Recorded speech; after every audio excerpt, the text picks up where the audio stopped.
So joining us now live from Westminster to give us more detail is the Shadow Chief Secretary to the Treasury, Darren Jones. Good morning, Darren. Thank you so much for joining us. Tell us, what is Labour hoping to achieve with this binding vote?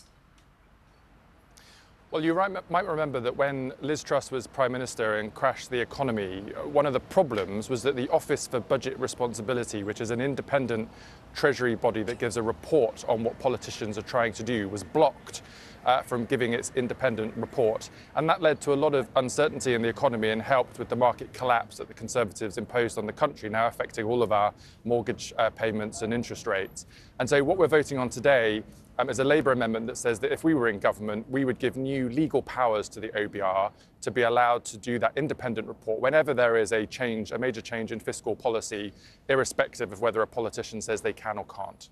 Why are you doing it now, Darren? Welcome to Talk Today. Are you concerned about a possible budget before the general election and the consequences of that? Because for me, and I'll be totally honest with you, and I appreciate you coming on the show, this is another example why I can sit here and say for the first time, and I'm 58, I was brought up to believe the Labour Party would promise everything and not be able to afford it. And, you know, and I'm in a situation where the Tories are in power and there's the highest taxation for 70 years. And it's the Labour Party who are appearing on this programme this morning saying we're trying to be fiscally responsible.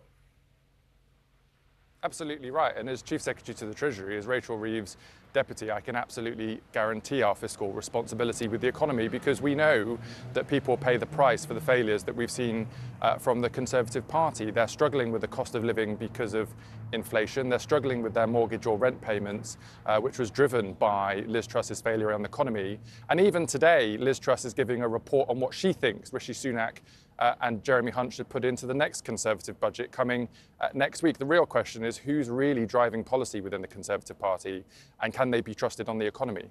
Darren, I have to ask you about events that unfolded yesterday. I don't think anyone had David Cameron walking into number 10 on their political bingo card for 2023. Bingo. Has it sent shockwaves through Labour, or are you having a bit of a giggle about the potentially desperate moves by Rishi Sunak?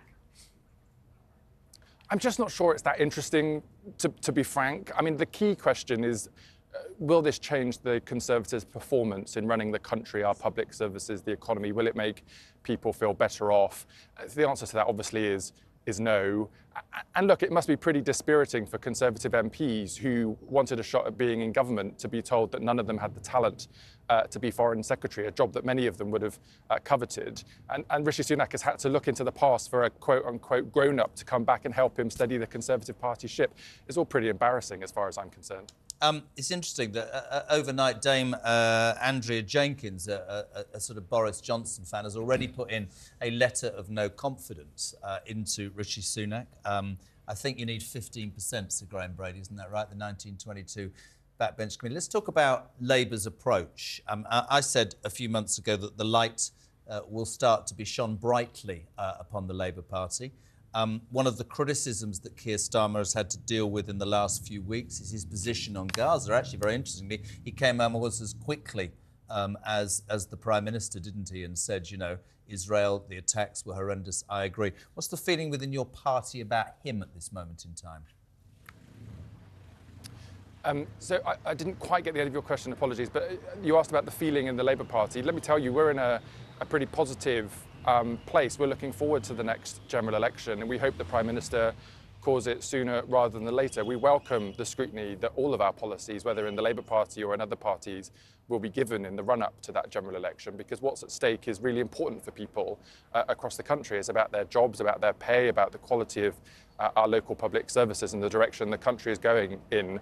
We are up for that campaign, we're up for that election, and we hope it comes sooner rather than later. No, Darren, what you missed was, and I really appreciate that, was I said that in terms of a lot of people, several councillors, a front bencher, have resigned from the Labour Party because they want your leader to call for a ceasefire. Now, we've seen terrible images this morning, the humanitarian situation. Sunak is holding firm. What's the party's feeling about Starmer's position today about that? Well, our position in the Labour Party on the Middle East has been clear and consistent for a number of weeks. So look, all of us want there to be a ceasefire and a position of peace in the future in the Middle East. But just voting for that or signing a petition in the House of Commons doesn't mean that it will happen.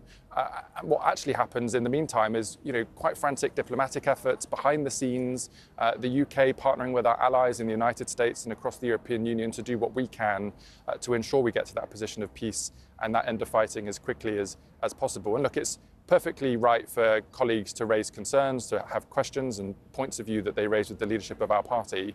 But Keir Starmer, as the leader of our party, has set our policy position. That is that we want humanitarian pauses, meaningful humanitarian pauses, so that aid can get to innocent civilians in Gaza, where there is a humanitarian emergency, as quickly as possible. Of course, we want to get to a position of peace, but Israel has the right to defend itself against ongoing attacks from the terrorist organization Hamas. Saying that you want a ceasefire in the House of Commons, of course we all do want to get to a position of peace, but it's not going to make that happen in the real world. Well, Darren Jones, thank you so much for joining us on Talk today. We really appreciate it.